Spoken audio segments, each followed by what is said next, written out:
कश्मीर में धारा 370 हट गई है और अब तो उसके ऊपर सुप्रीम कोर्ट ने भी मोहर लगा दी। लेकिन वहां पर इस दर्द का उसका दंश जो सबसे ज्यादा झेला है वो झेला है कश्मीरी पंडितों ने। वो आज क्या सोचते हैं धारा 370 के हटने पर, सुप्रीम कोर्ट के फैसले पर, और अपना जो पास्ट था उसको कैसे याद करते हैं, इस पे बात करने के लिए हम कानपुर में मौजूद हैं कुछ कश्मीरी पंडित परिवारों के साथ। सबसे पहले उन्हीं से बात कर लेते हैं। सर, सबसे पहले तो आपसे ही जानना चाहेंगे कि वो जो उस समय का दर्द था 89-90 के आसपास का, वो कितनी मुश्किल, वो उस समय का पूरा सिनेरियो था। देखिए, माहौल तो दहशत का था कि मतलब या तो आप भागे नहीं तो मरिए, और सबसे ज़्यादा भागने का भी कोई रीज़न्स थे बिकॉज़ यही बोला गया कि भाई या तो अपनी औरतों को यहाँ छोड़ दो और हम आपको छोड़ देंगे, और नहीं छोड़ोगे तो मार डालेंगे। और वही बीवी बच्चे बहनों को उनकी इज्जत बचाने के लिए सब भाग गए। और मंज़र तो ख़राब था ही, क्योंकि सब लोग दिन में भी नहीं, दिन के उजाले में भी नहीं भागे, रात को ही भागे, ताकि मतलब वो भी क्योंकि सीआरपी और बीएसएफ का प्रोटेक्शन था रास्ते में, इसलिए बगैर किसी रुकावट के सब लोग निकले। अब डेस्टिनेशन आगे कहाँ जाना है ये तो किसी को पता नहीं था। ज़्यादातर लोग 90% ऑफ लोग जम्मू आए, टेंटों में रहे, और आगे जिस वक़्त हम ये निकले, ये जनवरी का महीना था, आगे तपती गर्मी के महीने थे। अब आप सोचो, जो लोग -डिग्री में रहते हैं उन्हीं को बाद में 40 डिग्री 41 डिग्री की गर्मी में रहना पड़ा। इतनी मौतें हुई कि जिसका कोई हिसाब। गर्मी की वजह से बिच्छुओं ने काट दिए, सांपों ने काट दिया, क्योंकि वो यूज्ड टू नहीं थे ना इस गर्मी के। बहुत ही खतरनाक, बहुत ही जिल्लत के साथ वो टाइम गुजरा। वो जो मंजर था वो काफ़ी एक दर्द देने वाला था और शायद उसका दर्द आज भी है। अगर आपसे जानना चाहें तो उस समय जो परेशानियां हुई, एक तो वहाँ से विस्थापन की परेशानी थी, उसके बाद दूसरी परेशानी ये कि आगे का भविष्य कुछ पता नहीं था। उसको लेकर कितनी आशंकाएं थी उस समय? मैं तो उस वक्त कश्मीर में ये था, मैं नौकरी भी कर रहा था जैन के SRTC में। उस वक्त जो मैंने वो मंज़र उसका देखा, उस वक्त बहुत दर्दनाक था। हम तो हवा कदल में रहते थे, उधर वो मस्जिदों से पुकारें आती थी, शोर आता था, वो पढ़ तो निकलो, नहीं तो मर जाओ, या तो कन्वर्ट हो जाओ, अपनी बीवी, अपने बच्चों को, अपनी लड़कियों को, अपनी बहनों को इधर ही छोड़ो, आप चले जाओ। ये बड़ा बुरा लगता था हमें, बहुत मुश्किल हो गई। खैर, फिर तो मैं फिर भी तो हम 90 तक तो बैठे थे वहाँ। ये 89 की बात है, 89-90 की बात है। 91 तक हम उधर ही बैठे, हम नहीं निकले। हमारे आसपास जो जितने भी कश्मीरी पंडित थे वो चले गए। फिर तो एक दिन क्या ऐसा हुआ कि बहुत सारे मुसलमान हमारे हमसाया वो आ गए हमारे पास शाम के वक्त। हम डर गए, उस वक्त बैठे थे हम कमरे में, कोई 8-10 आदमी थे।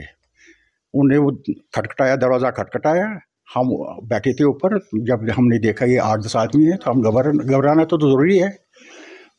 खैर, तो बिठाया उनको, दरवाज़ा खोल दिया और बैठे। फिर कहा कि देखो जी, सारी चले गई, आप नहीं जाना है, आपकी प्रोटेक्शन हम करेंगे, आप नहीं जाना है, क्योंकि आपका रहना इधर ज़रूरी है। खैर, हमने उनकी बात मानी। हम 90-91 तक वहाँ उधर ही बैठे। ऐसी बात फिर क्या हो गया, फिर तो जब 5-6 महीने, हम कम से कम 6 महीने हम बैठे। फिर रोज़ तो कुछ न कुछ हम कुछ सुनते थे कि फलानी को मारा, फिस्तानी को मारा, वो ये औरतों को मारा, मर्दों को मारा। एक दिन ऐसा हो गया कि हमारे रिश्तेदार उधर नज़दीक ही रहते थे, वो शाम को वो कुछ चाय पी रहे थे, तो मिलिटेंट्स आ गए तो उनको मारा, गोलियां चलाई उन्होंने। 6 आदमियों को गोलियां लगी। 4 तो उसी वक्त मर गए उधर ही, 2 तो अस्पताल में फिर वो बच गए। फिर दूसरे दिन वही आ गए जो हमारे पास आए थे ना पिछली बार। उन्होंने कहा कि नहीं, अब तो पता नहीं चलता है कि कौन आता है कौन जाता है, आप भी चले जाओ, 2-4 महीने आप चले जाओ। तो वहाँ से उसके बाद फिर आपको वहाँ से निकलना मजबूरी हो गई, और वहीं के उन्होंने दूसरे दिन तो फिर उन्हें गाड़ी कर दी हमारे लिए जी गाड़ी शाड़ी बनाई, ट्रक से हमने थोड़ा सा सामान उठाया, हम चले गए शिवपुरा, बंटवारा के पास है शिवपुरा। हम उधर 5-6 महीने 6-7 महीने जब वहाँ भी कुछ ऐसे ही हो गया, तो फिर हम चले गए, फिर जालंधर चले गए। हम जालंधर में मेरा वो लड़का था, छोटा लड़का था, तो हम चले गए उधर का किराया। यहाँ पर कुछ महिलाएं भी मौजूद हैं, उनसे भी बात कर लेते हैं, क्योंकि वो भी आई थी।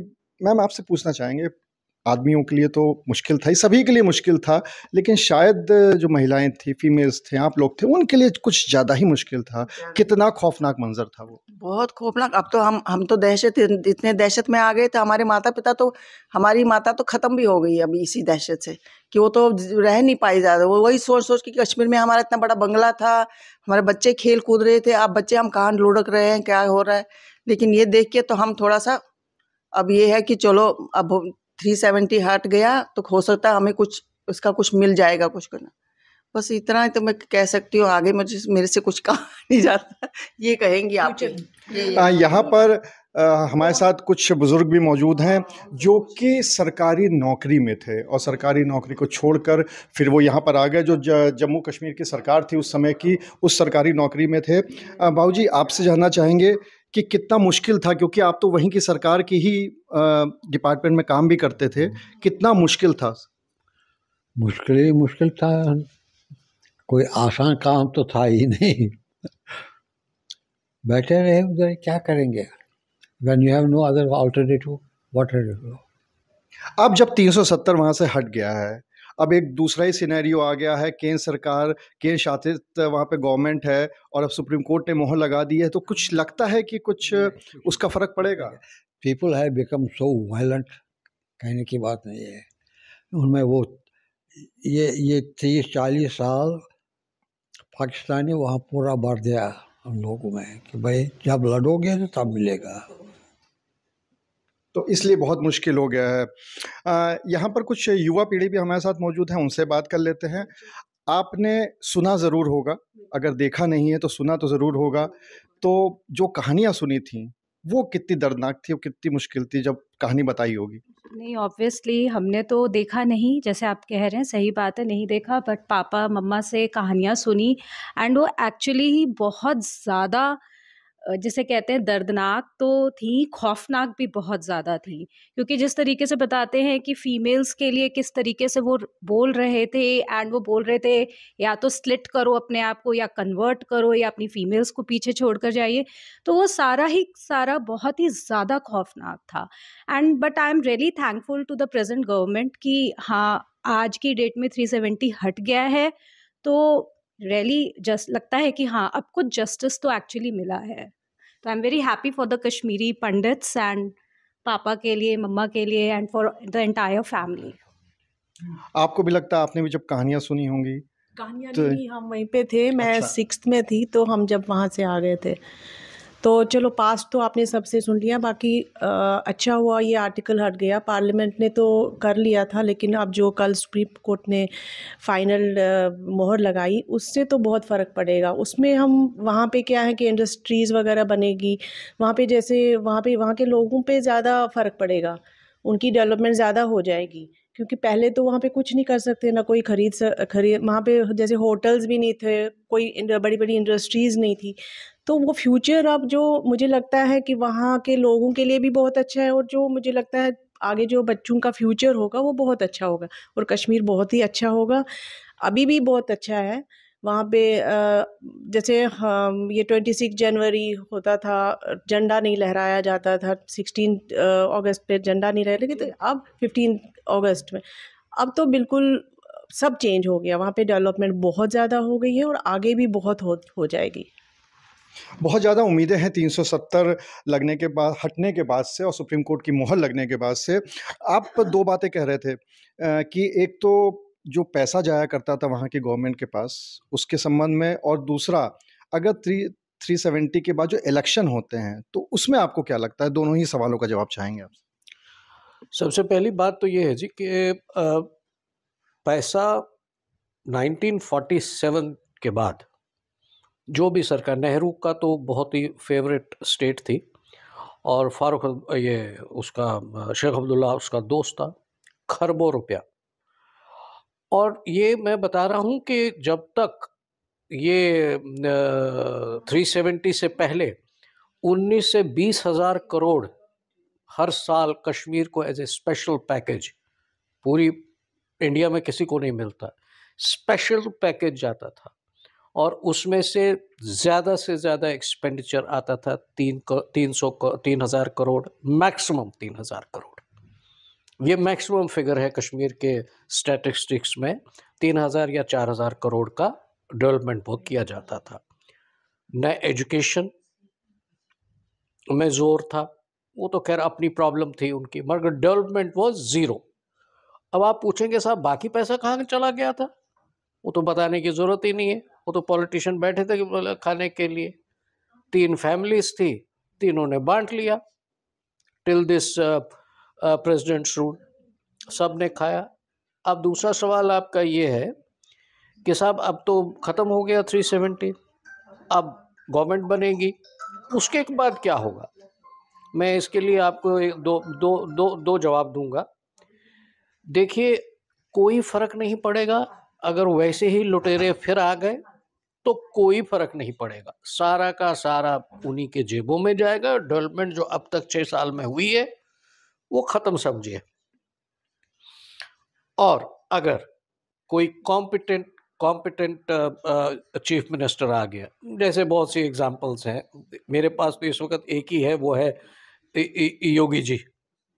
इस जैसा अगर कोई चीफ मिनिस्टर उधर बैठा दिया जाता है, फिर तो आप समझ लिए with in 3 to 4 years Kashmir will bypass Switzerland.